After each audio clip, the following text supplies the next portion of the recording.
Hi, we're here today with Gustav Sherman. We're here on the battlefield in Gettysburg, and Gustav actually served in the Union Army as a bugler. Can you tell us, Gustav, how old were you when you started to serve in the Army? When I started to serve, it was 1861. I was 11 years old. I was in the 40th New York Regiment of I Corps Army of the Potomac. Wow, what made you decide to join the Army? Well, my father joined the regiment, and I didn't want to leave him since I was so attached to him. So I was finally able to talk. My father was eventually fine with it, but what was really hard was convincing my mother to let me go. Wow, at 11 years old, you went and served in the Army. It's incredible. So what was the first battle that you were involved in? First battle I was involved in was the first Bull Run in Virginia. And man, was it a heck of a battle.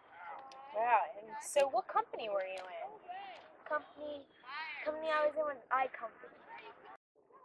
I heard that you had a very close call at Bull Run. So can you tell us what happened? I had a bugle. I had my bugle, and I blew the signal for charge. And after I was done, everyone was charging, including me. And while I was there, a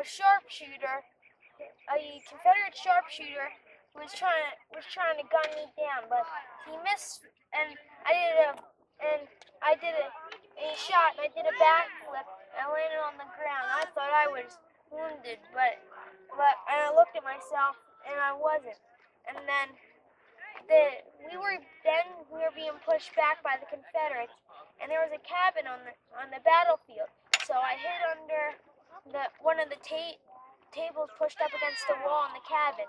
And the Confederates stormed into the cabin, but they couldn't find me.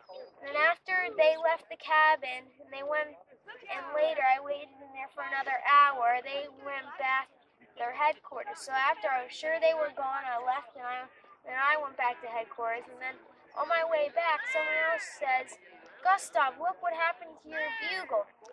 And I look at my bugle, and what made me do the backflip was the sharpshooter shot the mouthpiece to my bugle. Wow, that's incredible. So we're here in Gettysburg today. Were you here in Gettysburg? Yes, I was. I was south of here. I was at the peach orchard next to Daniel Sickles. But the Confederates were firing off artillery, and one of the shells landed near Daniel Sickles, so he fell off his horse, and his whole leg was just smashed. And he was sitting there groaning on the ground. We had to call for an ambulance, and one of the field ambulances and a surgeon.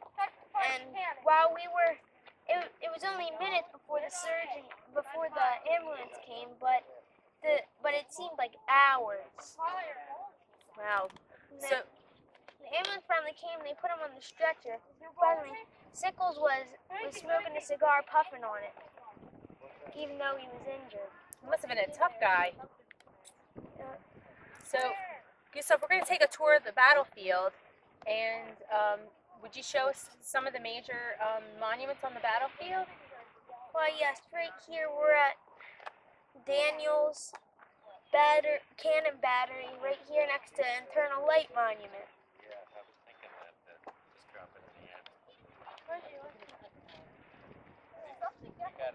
The monument of my regiment, right here, 40th New York, aka the Mozarts. Right here is where I stood about 100 years ago from a picture taken in 1895. I was about 45 years old.